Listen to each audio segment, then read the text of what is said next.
Tired of the everyday routine? Ever dream of a life of romantic adventure? Want to get away from it all? We offer you Escape. Escape, designed to free you from the four walls of today for a half hour of high adventure. Tonight, we escape to Soviet Russia and to the story of a man and a woman who dared to defy a social system in order to be together. As Roger Bax tells it in his tale of intrigue and excitement, To If by Sea.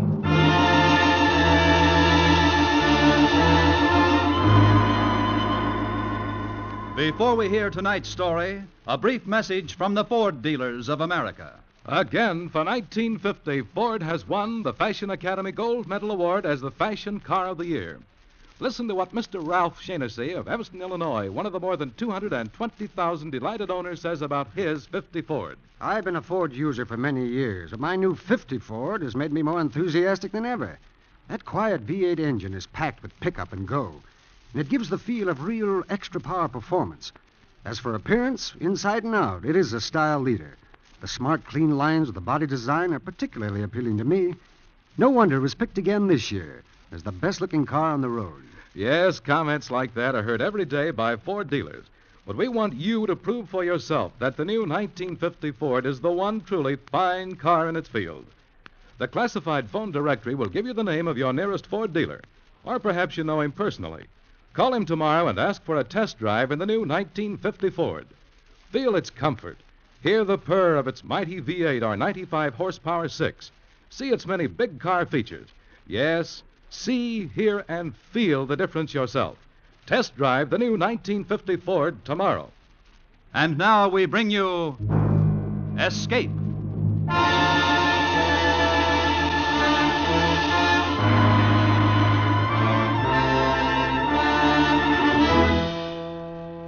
Finally, the day arrived, our last day in Moscow. We stood in the chill wind at the airport, watching the huge four-motor plane taxi to the loading ramp. A pair of newlyweds, Philip Sutherland, Moscow reporter for the London Press, homeward bound after 3 years in the Soviet Union, and his bride, Maria, ballerina of the State Ballet. Oh, and Steve Quillen, American newscaster, he was there, too. Only Steve was green with envy. Oh, I hate you both. This time tomorrow you'll be in London, and me? I must remain to languish midst the caviar and vodka. But don't forget, Steve, you've got a vacation coming soon, and you're to spend it in London with us. Yes, that's right, Steve. Attention. We're looking forward to it. Don't worry, I'll be there. Announcing departure. Special flight 2 for London. Oh, well, that's Now us. boarding Mrs. gate Sutherland? Oh, darling, I can't Special believe it flight at last. Oh, you're going to love Now London. boarding I'd love gate any C. place with you. Well, this is goodbye, kids. Well, Steve... Just a moment, please.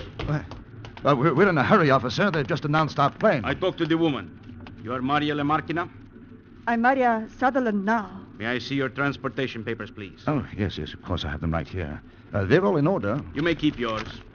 Just the woman's. Give them. Thank you. Maria Lemarkina, you will remain in Moscow. Your permission to travel has been revoked. Revoked? Why? Well, now, just a moment. You can't do this. No argument. Why can't she leave? The Commissar of Travel I her come from the office of the Commissar of Travel. Is she under arrest? No, she has simply been denied the privilege of travel. Well, if Maria can't go, I won't. I have orders to see that you do go, Mr. Sutherland. Oh, Philip. No, it's all right, darling. Now, look, I'm not leaving here without my wife. You have no right You will be escorted to your plane. I'm not going to be escorted anywhere. Ivan, Vasilov! Oh, Philip, you'd better do what they say, or it might be worse. For London will board their plane immediately. Gate 6. All right, Mr. Sutherland, that's your plane. Philip, oh, Philip. Don't worry, Phil. I'll take care of her. We'll get this all straightened out. You better go. Well, goodbye, Maria. Goodbye, darling. If I can't get out, come back for me. Please come back.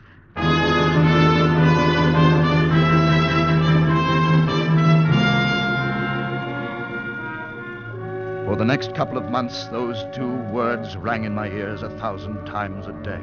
They never let me rest. Come back. Come back. London, with all its freedom, was a dark, cheerless prison without Maria. I wrote every day, and when, as the weeks passed, I heard no word from her, it became unbearable. And finally, my newspaper arranged a personal interview at the Soviet embassy. No, absolutely not. But Maria's my wife. She isn't married to the Soviet Union. You knew the official attitude when you married, no? The state frowns on Russian women marrying foreigners. And when such a marriage occurs, you take your own risk. Very well, then grant me a visa to return to the Soviet Union. Mr. Sutherland, I am forced to be blunt. You are no longer welcome in my country.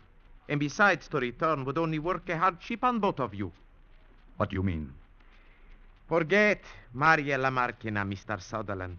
She is a prominent ballerina, the premier danseuse of Moscow, a girl of exceptional talent. And you may as well know this. Even now, the state is arranging an official divorce. Good day.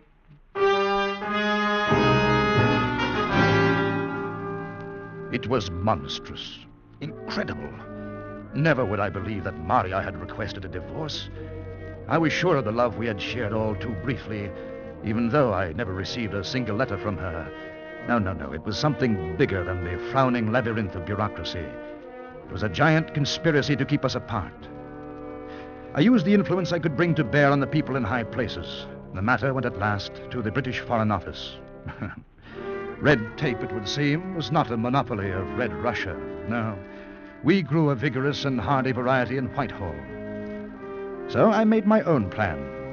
And by the time Steve Quillen arrived on his vacation, I was ready to put it into action. Oh, Phil, you're crazy. It can't be done. Oh, yes, it can, Steve. Here, look at this map. Now, here. A small boat could sail out of Southfleet, cross the North Sea, work into the Baltic, through the Skagerrak, and then sail northeast into the Gulf of Finland. Phil. Yes? I know how badly you want Maria, but that kind of a trip would be impossible. It can be done if it's planned right. All right. Look, suppose you get as far as the Gulf. Yes? And suppose no patrol boat or observation plane uses you for target practice. What then? Maria's in Moscow. That's in the heart of White Russia. Ah, yes, but every summer her ballet troupe goes on tour through the north, and they always hit Pirita, a summer resort. Here, look here on the map. It's right here on the coast. I was there once. It's just a little town, no harbor. A small craft could put in there one night and pick someone up with no trouble at all. At night? Yes. How could you possibly get in? We'll follow the Vimsy Light about 4 miles up from the main beach at Pirita, somewhere in that dark stretch. Do you realize how that would have to be timed? Or you'd have to be there not only on the right day, but almost at the right minute. And you have no way of knowing exactly when Maria will be in Pirita. Well, I was sort of counting on you for that, Steve. I'd be glad to write and tell you, Phil, but suppose there were some last-minute changes in her schedule and you were out at sea waiting to... Now, you have a schedule that doesn't change, Steve. What? Now, here, you broadcast from Moscow to New York once a day. That's your job. Now, perhaps some way we could work out a code system and I could tune in on your newscast from aboard ship and keep informed. What ship? Oh, well, the boat, the one I bought yesterday. What? Yes, the Dawn. I spent every shilling I had on her. She's a small schooner with an auxiliary engine, but she can make that trip. Phil, do you mean you're actually going through with this? Well, of course, Steve. Look, I love Maria and she loves me, and this is all I can see to do about it. All right, Phil. If you're willing to take such a chance, I'm with you. Oh, thank you, Steve. But, Thanks. Phil, you can't sail all alone. I know you're a good sailor. Oh, no. I don't intend to. I have a friend who knows the Baltic waters like he knows his own bathtub. And he's going with you? You've already talked to him. Oh, yes, he's a fine chap. Oh, that must be he now. I asked him to come over tonight. Hello, Quillen. Denny, good to see you. Come This in. must be Mr. Quillen. I'm Denny. Hello, fellow conspirator. Oh, it's going to be something, don't you think? That, Mr. Denny, is the understatement of the week.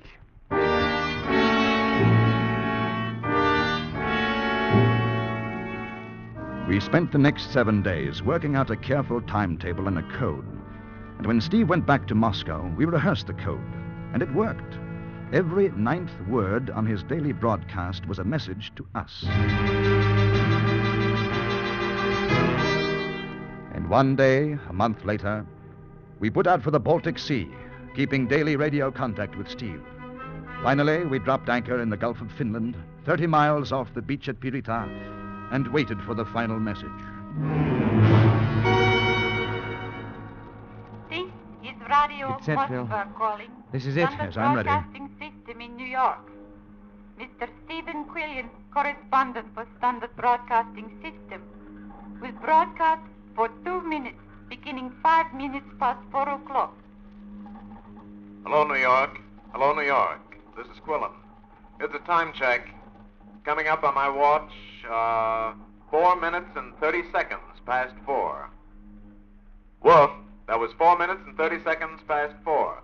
I'll go ahead at exactly 15 seconds after Wolf. Wolf. Double check this, Danny. Don't worry, I will.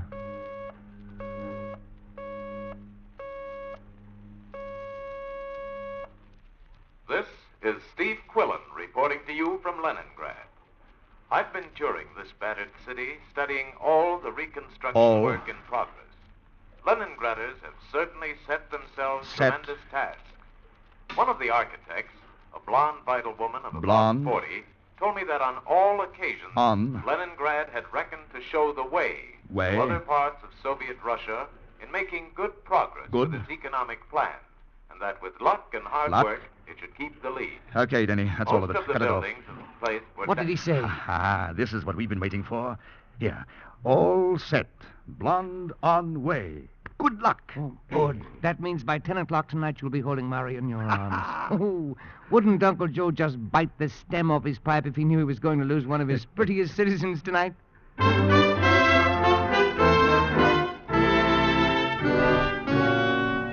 The seconds ticked slowly into sluggish minutes. The minutes stretched into unending hours until sundown, when we would start our dash for the beach. I had waited too long and traveled too far to let any hitch upset our plans. But to wait those long hours was pure agony. At last, darkness fell and we turned over our engines and started to the beach, our running lights extinguished. There it is, Phil. Yeah? Over there. Yes.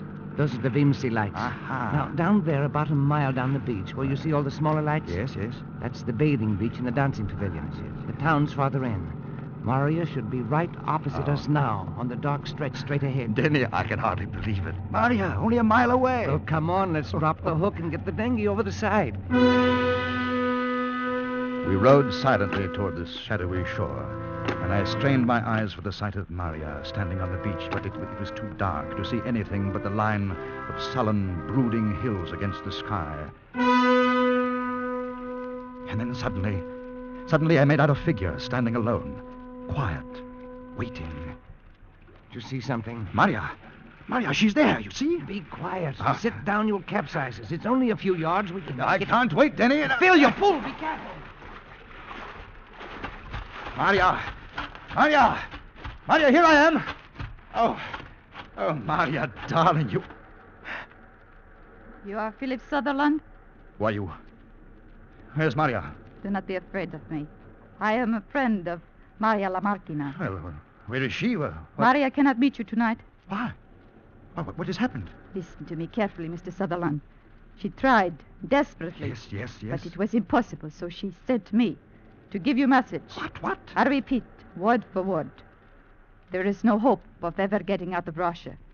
I will never stop loving you, but this must be.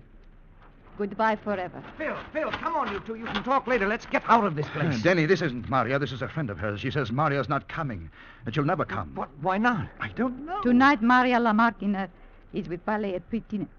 She has been commanded to give special performance, Arvin Colonel General Oblomov of Red Army. There was no possible way she could... Where is this ballet? A theater in Purita, 3 miles from here. Oh, no. Now, I must go before they find me. I am sorry. My heart goes out to you. No, wait. Let it go. She risked her life to come here at all. I'm going into that theater and get Maria and bring her back to the boat. Phil, sailing into a dark beach is one thing, but trying to walk through a Russian town and kidnap a well-known ballerina is quite another. Phil, don't Listen, I'm going in. And if I'm not back here in 4 hours at 2 a.m. with her, then leave by yourself, Denny. Oh, Phil, I couldn't. Look, I'll be here with her by 2 o'clock, or I won't be back at all.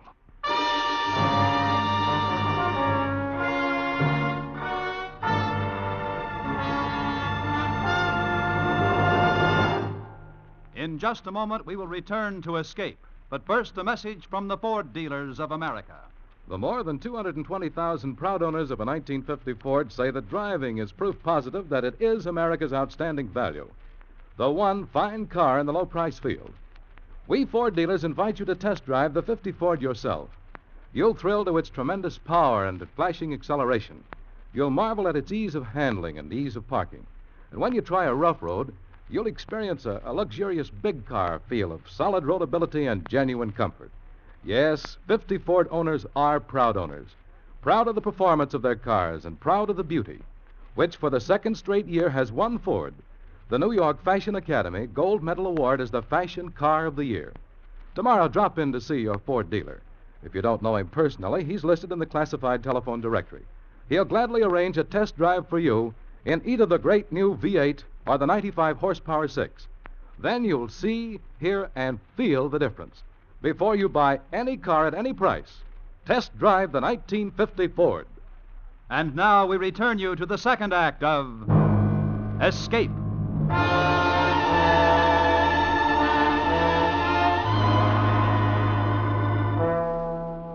It was 3 long, dangerous miles into the town of Purita, and somehow I had to get Maria out of the ballet theater and back aboard our schooner. But in spite of the fact I spoke Russian fluently, dressed the way I was in soiled sailing clothes, I didn't stand a chance. For the next half hour, I walked steadily, passing a few night swimmers along the beach. Then I came to a crowded area where there was a dancing pavilion, and a sudden idea came to me. I walked over to a man in uniform standing by a pile of clothes, on top of which was a Red Army cap. Oi, Corporal. What is it you want, comrade? Oh, I'm glad I found you. There is some trouble on the road back there. Someone tried to steal a car. Where?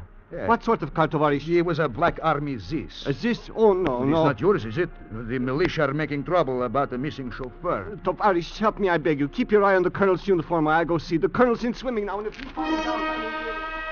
I didn't hesitate a single minute. As soon as he got out of sight, I grabbed the bundle of clothes, stepped into the shadows behind the pavilion. In 3 minutes, I was wearing a loose-fitting uniform that told the world I was a colonel in the 12th Guard Division, wearer of the rarely conferred Order of the Suvorov, and a hero of the Soviet Union. And also, there was a billfold in my pocket, fat with Russian currency and military papers. I was now prepared to make my entrance in the ballet theater of Purita.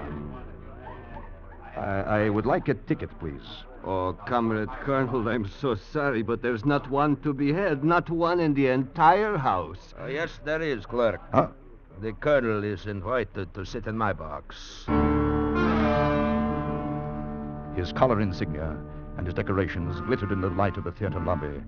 I recognized him immediately as Colonel General Vladimir Oblomov, a famous soldier of the Soviet. I had interviewed him back in 1945 and written a long story about him for my newspaper. He looked straight into my face, and his eyes seemed to say, "Well, Philip Sutherland, when did you join the Red Army?" I see you wear the Order of the Suvorov, even as I. I would be pleased if you would join me in my private box. Well, thank you just the same, General, but it wouldn't be right. Nonsense, I insist. I am alone, and you can still see the last part of the ballet. Maria Lamarckina is beautiful. Come, take a look at her. He took me by the arm and led me conspicuously down the aisle to his box. It was easy to see that he was the guest of honor. The whole thing was like a dream. I couldn't believe that I was really sitting there, watching my Maria, looking so incredibly beautiful, I almost stopped breathing.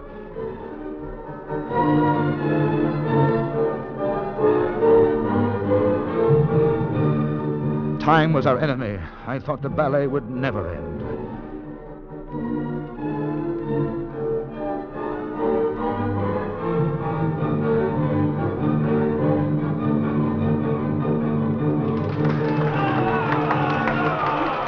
When it was finally over, I knew I had to do something to make my presence known to her, or she might be lost to me forever. Maria! Maria! Maria! You know her, Comrade Colonel? Huh? Well, yes, sir. I know her, sir, rather well. Really? An old lover, perhaps, huh? Well, I'm her brother, Sergei. Ah, brother. Well, that is good. It would not do for 2 Russian soldiers, 2 orders of the Suvorov to fight over the same woman, huh? No. Come, brother Sergei. Let us go backstage and talk to little Maria. She will be most anxious to see you and me. I am having supper with her tonight.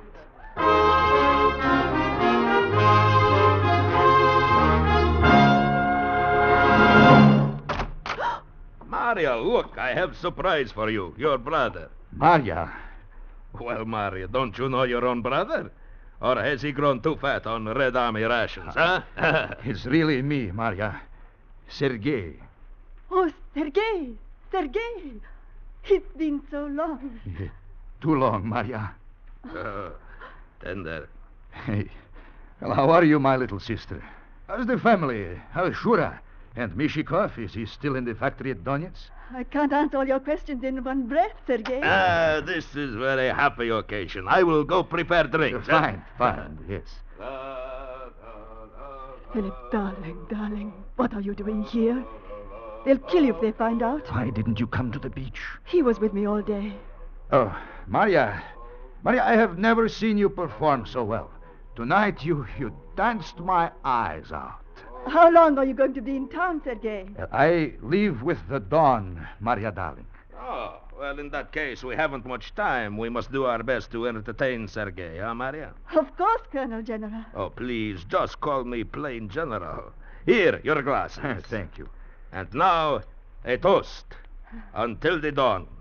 And to brothers and sisters, wherever they find themselves.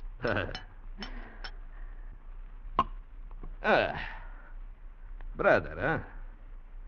You don't look at her the way a brother looks at his sister. You don't hold her the way a brother holds his sister. You hold Maria the way I would like to hold Maria. I guess I was a little emotional, sir. Well, I haven't seen her for almost a year. Brother, how is it you have not seen Maria for almost a year when your 12th Guard Division is stationed just outside Moscow? Tell me that. Well, I was... You have trouble answering, huh? We were both busy. Oh, yes, I understand, Maria. Busy. Come to think of it, I don't remember a Colonel Lamarkinov ever winning the Order of Suvorov. When did you get it, Sergei? After the Battle of Kiev. Kiev? Oh, yes, a great battle. Battle.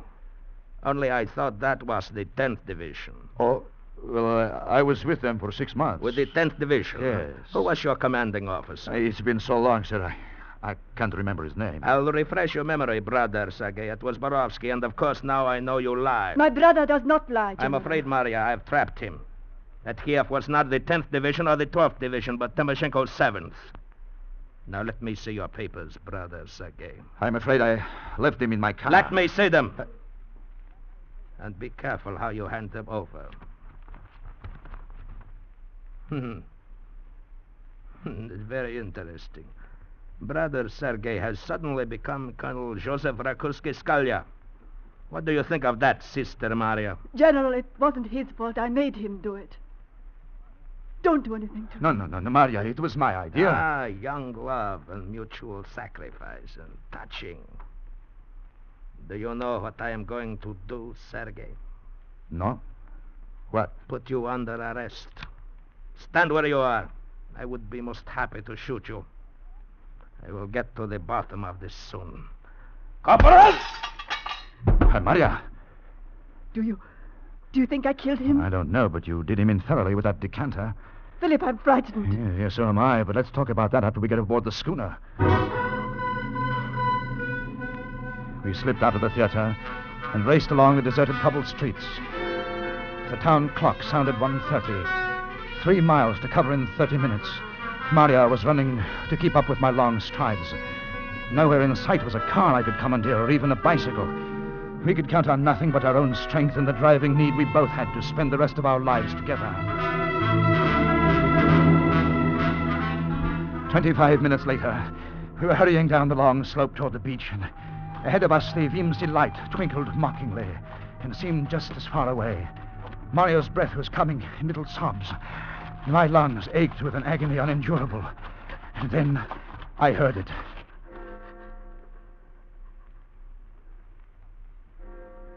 The town clock struck 2. We had failed.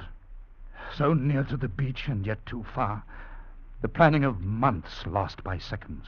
Oh, Philip, I'm sorry I couldn't go any faster. No, dear. It wasn't your fault. There was just too much against us. Philip. Shh, quiet. I apologize for bothering you, comrade, but I have orders to check all persons along the beach. The colonel's uniform has been stolen. I hit him with all the strength I had left in me. As he fell, I dived after him. He rolled down the hill onto the rocks. I couldn't feel any pain or blows. All I wanted to do was get my hands around his throat and squeeze the life out of him. He fell away from me. I crawled over to where Maria lay, her breath coming in painful sobs, and I collapsed beside her. I could barely lift one arm to put it around her. And then another man's figure loomed up out of the dark, walking slowly towards us. And with him, all of my hopes of rescuing Maria, all of the working and planning, all of the reason for living seemed gone. But I couldn't go down without a fight. Somewhere I dragged up enough strength to struggle to my feet, to meet him. And he grabbed my arm and we went down. Phil, it's me, Danny. Don't... Huh? Denny. Oh, Denny, I couldn't tell in the dark. I thought you'd gone. I thought that... You didn't really think I'd leave without you and Mary, did you? Come on, Phil. Let's get Mary aboard the schooner. We're going to make it. Certainly we are. We'll be in England in a week.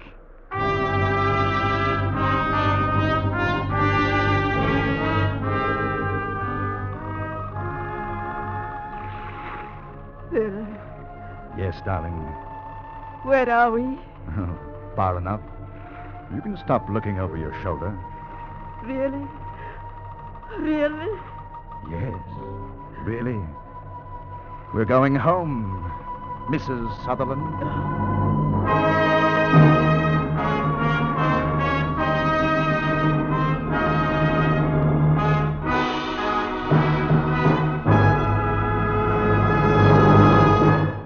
In just a moment, a word about next week's exciting story of Escape. But first, a message from your local Ford dealer. If housewives bought trucks, they'd rush down to their Ford dealers and place their orders right now. Why? Because the American housewife can spot a bargain a mile away. And Ford truck prices have just been reduced, making Ford America's biggest truck bargain. That's right, friends, price reductions up to $80. These reductions are made possible by engineering advances and improved production methods.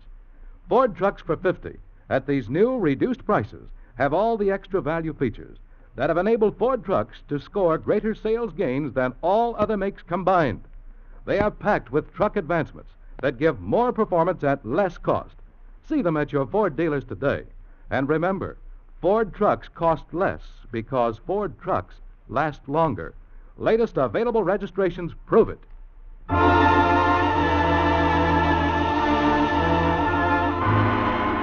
Escape is produced and directed by William N. Robeson. Tonight we have presented Two If by Sea by Roger Bax, adapted for radio by E. Jack Newman and John Michael Hayes.